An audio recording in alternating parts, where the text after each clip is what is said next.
I'm Tracy Sabol. Tonight on EWTN News Nightly, making it official. President Trump signs his first major piece of legislation into law. We have the latest. Health on the Hill.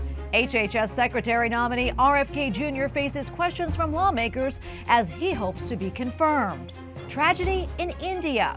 Dozens are killed in a stampede at the world's largest religious gathering. And listen up.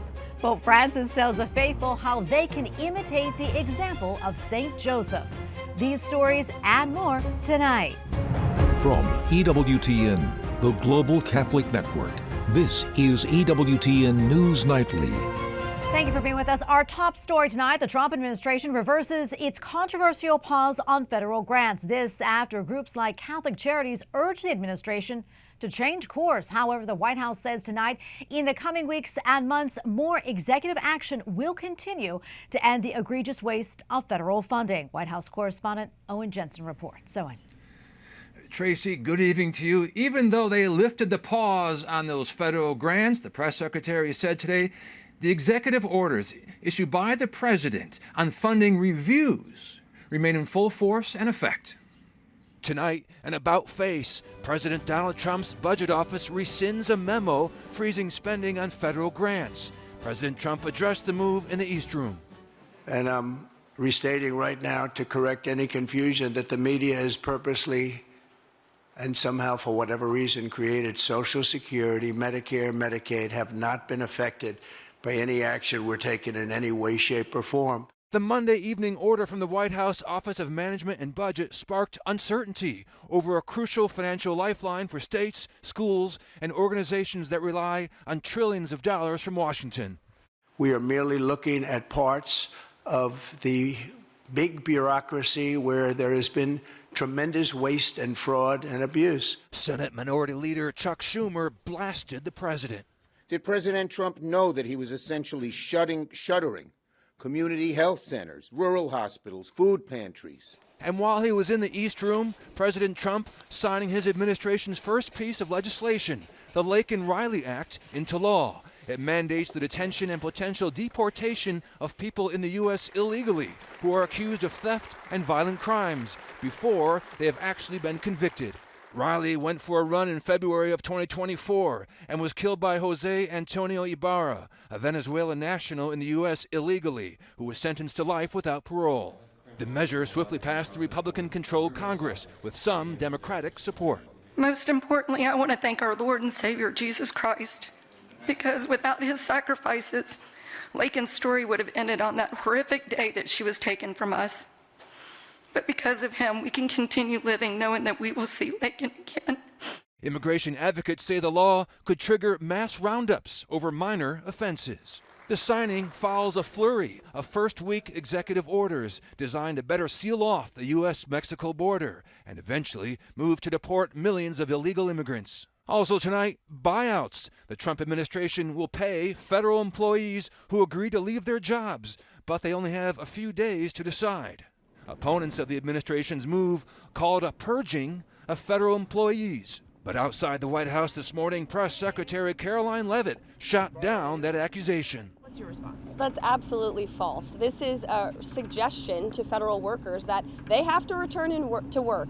And if they don't, then they have the option to resign. And this administration is very generously offering to pay them for 8 months. And separately tonight, President Trump is directing the opening of a detention center at Guantanamo Bay that would house up to 30,000 migrants who are living in the U.S. illegally. At the White House, Owen Jensen, EWTN News Nightly.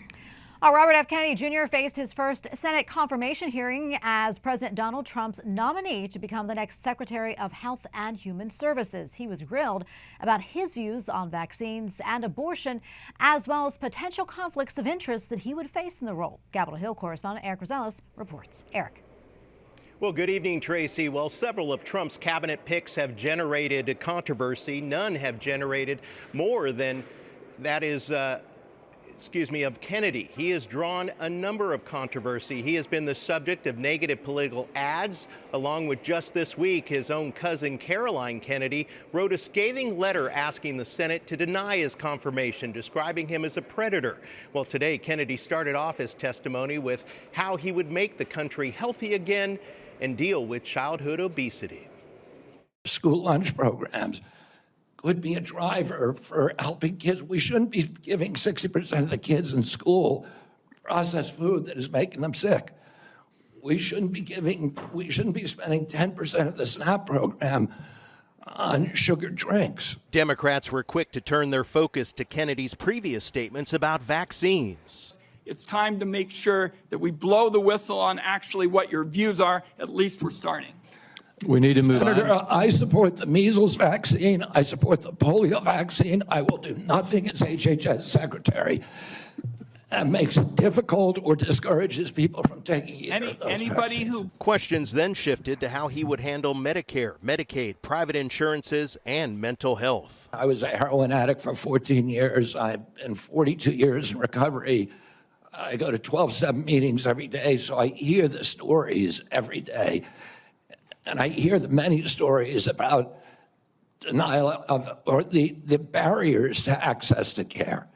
And we need to improve that. I think things that we can be doing, including cooperatives, which President Trump has supported, including health savings accounts, which President Trump has supported. All of these things to make people more accountable for their own health. The abortion issue then took center stage in how he would enact President Trump's pro-life policies. Every abortion is a tragedy. I agree with him that we cannot be a moral nation if we have 1.2 million abortions a year. I agree with him that the states should control abortion.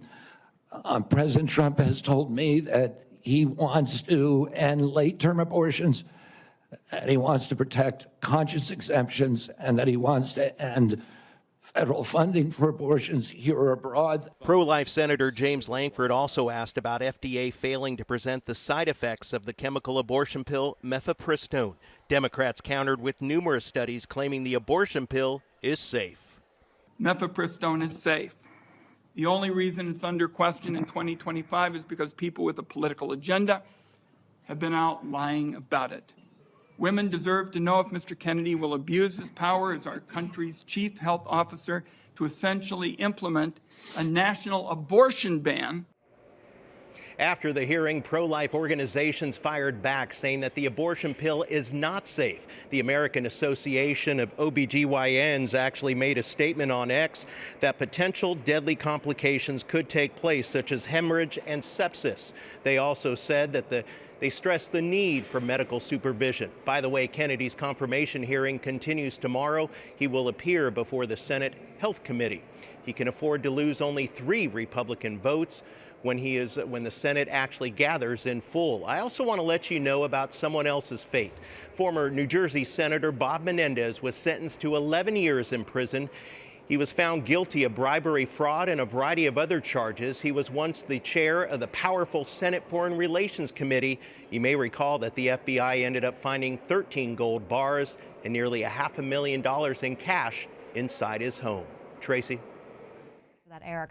All right, now to the Middle East, where the ceasefire moves ahead and Hamas is set to release 3 more Israeli female hostages. Additionally, 5 Thai nationals are set to be released. Meanwhile, Israeli Prime Minister Benjamin Netanyahu met with U.S. Middle East envoy Steve Witkoff in Jerusalem today on the heels of an invite for Netanyahu to visit President Trump at the White House. This comes as hundreds of thousands of Palestinians return to their homes, finding extensive damage. Meanwhile, Israel is preparing to outlaw the main UN agency for Palestinian refugees tomorrow. Israel accuses UNRWA of being complicit with Hamas and passed legislation last year to ban the organization. The country has yet to reveal how it will enforce the ban. UNRWA says the move will deepen the suffering of the Palestinian people. All right, now to India, where at least 30 people are dead and dozens more injured in a stampede at the world's largest religious gathering.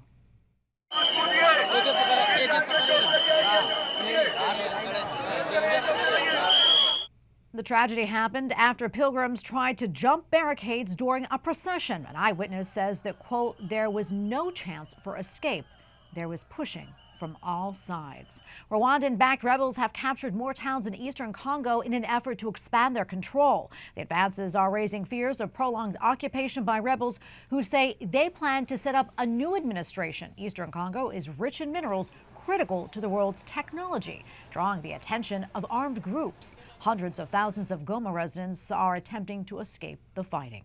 And we have a lot more still to come here on EWTN News Nightly, including he is one of the newest cardinals and he's talking to EWTN. In an exclusive interview, hear what he has to say are some of the biggest issues facing the church in his country. And President Trump signed an executive order on sex change among minors, what it means, and what happens next.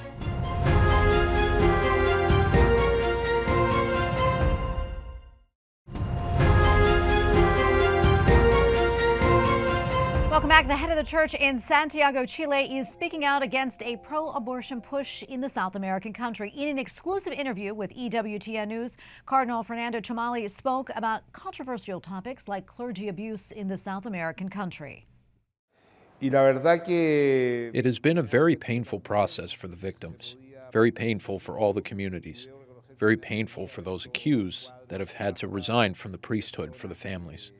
But there is no turning back because it is very contradictory that a person who is consecrated to God, that should be the person of trust, turns such a sacred place like the church and makes it a dangerous place for their integrity. Cardinal Chamali adds that he recently met with Pope Francis to further discuss the response to the abuse crisis. To watch the full interview, just tune in to EWTN's YouTube channel tomorrow. Well, in a little more than a week since taking office, President Trump has signed hundreds of executive orders. One thing that has made many headlines is the order ending federal funding for sex reassignment surgery for minors. The order calls for several changes. Among other things, the government will no longer fund or promote any kind of sex reassignment surgeries or treatment for minors. It also calls on all agencies to rescind or amend all policies that rely on guidance from the World Professional Association for Transgender Health. And it calls on the Secretary of Health and Human Services to publish review of all available literature on the best care practices of minors who, quote, assert gender dysphoria. As regards sex change, a recent declaration from the Vatican states the human body shares in the dignity of the image of God. Such a truth deserves to be remembered, especially when it comes to sex change, for humans are inseparably composed of both body and soul. It follows that any sex change intervention, as a rule, risks threatening the unique dignity the person has received from the moment of conception. And joining us now to discuss is Beth Serio with the organization Do No Harm. She is also a registered nurse. Beth, great to be with you today. First, I want to get your reaction to the executive order, and what, if anything, have you heard from parents? We think that the executive order is, of course, an amazing, momentous occasion to celebrate in this fight against gender ideology. We're just so thankful for President Trump and his administration for taking this strong stance that demonstrates his commitment to protecting children. And, you ask about the reaction from parents, and I would say it's truly one of jubilation. Many people have been fighting for this for so long, have been trying to educate the public on the dangers of these sex change interventions on minors. And it's so great to now see true progress being made to end these interventions and put it behind us as a nation. Yeah, Beth, what struck you the most about this executive order, and what do you think in this order will really have the most impact? There's so much to this executive order that could be said, so many great things. But I think one of the biggest things for me is just the prohibiting federal funding of so-called transition procedures for minors through whether it's federal grants or health insurance and benefit programs. It removes the burden to the American taxpayer, whose tax dollars have been helping to fund these procedures for years.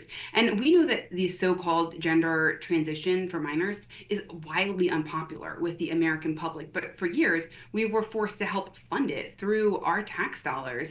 And this executive order is saying that's not going to happen anymore. Yeah, and that is a good thing for sure. And this is just one of several executive orders regarding transgender ideology that we know. What are some of the others? Talk to us about those other executive orders and really the significance of all of this. Right. So, this is, President Trump has been obviously hard at work with many executive orders that just show his commitment to biological truth and defending children from and the American public, frankly, from the dangers of child sex change transitions. He's done last week multiple executive orders protecting against the Title IX and women in sports and women prisons. So this just shows, just a long, this is just one long stream of his of actions to show his commitment to protecting children. Yeah, before I let you go, we're not a whole lot of time left, but in the executive order, the White House calls for all agencies to end any reliance on standards of care drafted by WPATH, that's the World Professional Association for Transgender Care. Talk to us more about this organization, maybe for those who don't know much about it, and quickly, if you can talk about some of those standards. Sure. So the World Professional Association of Transgender Healthcare, Transgender Health it's an activist organization is what it is. It's driven by their commitment to radical transgender ideology that pushes these procedures on children. So they're not motivated at all by the sound science that shows that there are very serious complications to putting children on, cross-sex hormones, puberty blockers, surgical interventions. But the WPATH has long since ignored all of that sound research and instead just pushed children onto these procedures, even denying things like that a minimum age, saying that almost no age is too young to potentially be on this path. So we at Do No Harm think it is a really great thing that we are going to end our reliance on WPATH as being a standard of care. It's not a standard of care, it's just straight activism, and we need science to be our standard of care. Well, Beth, thank you so much for weighing in. We really appreciate it. God bless. Thank you so much. And in other news, the Federal Reserve leaves its key interest rates unchanged. This more cautious approach comes as it's wait to see where inflation is heading next and the policies of the new administration. The Fed says that inflation remains a little high, but the job market is solid. A healthier job market and more stubborn inflation typically signal fewer cuts in the coming months. Up next on EWTN News Nightly, a holy model, which saint the Pope says we should all try to follow. Plus, it is Catholic Schools Week. We'll show you how thousands of students across the country came together to pray the Rosary.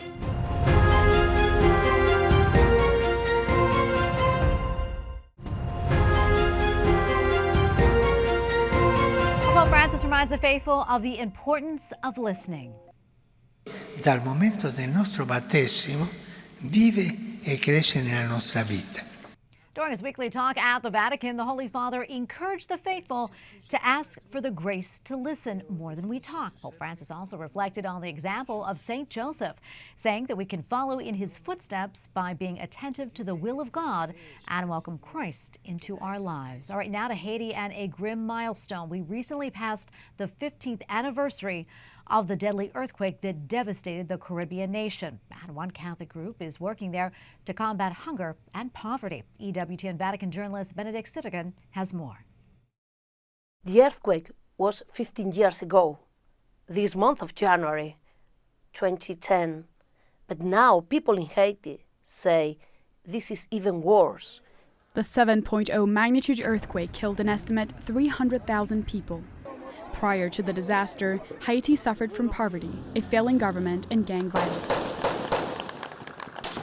Now, 15 years later, the situation is no better. The problem in Haiti today, including the gangs, is the poverty. It's not a violence problem.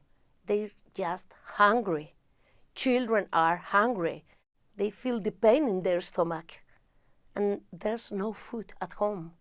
So they need to go somewhere else, and they are joining this mafia, these gangs, or taking the guns just for eating once a day. In the middle of this crisis, Mary's Meals is a lifeline, serving up daily meals to kids in 500 schools across Haiti with the help of local volunteers. Founded in 2002, the global charity was named after Mary, the mother of Jesus. It draws inspiration from her life of raising a child in poor and challenging circumstances. For children growing up in need, a hot meal at school is more than just food. It's a reason to stay in school and out of trouble. We feed 2.5 million children all over the world, in the poorest countries of the world, meaning Haiti, Yemen, Africa, of course, South Sudan. There are so many people who are dreaming with a piece of meat or to go to school. Mary's Meals has the hope in its DNA. Of course, we give hope to those children who benefit of our school meals, but then the families and then the communities. It is all about the local community. A simple solution to world hunger is the charity's motto. The mission's strength is in its simplicity, feeding children, bringing hope, and giving life, one meal at a time. How can you tackle the hunger in the world? But if I tell you it costs $25 per year to feed a child every single day at school. Sounds easy, right? In Rome, Benedict Cedergren, EWTN News Nightly. Well, finally tonight here in the United States, we are in the middle of Catholic Schools Week, and among the initiatives was an online gathering of thousands of children to pray the Rosary. The Pontifical Mission Societies USA organized the event. It took place over Zoom. The online Rosary featured children from 77 Catholic schools across more than a dozen dioceses. Monsignor Roger Landry, the head of the Pontifical Mission Societies in the U.S., says that he helps the children use the chance to reflect on the blessings they enjoy that millions of children around the world don't have. And for more, we turn now to Alexandra Holden, a director of the Missionary Childhood Association, which helped organize the event. Alexandra, great to be with you today. We mentioned that 77 Catholic schools participated in the Rosary via Zoom. Tell us more about that, how many children took part, and who led the prayers? Yes. So what's wonderful about the event that took place yesterday is that the children actually led the prayers themselves. We started planning for this back before the new year, and we reached out to different diocesan directors, people that work for the Pontifical Mission Societies within the diocese, to help us engage some schools and some students to participate in this. And so we reached out to 5 different dioceses, and they found the schools that would lead the prayers for us.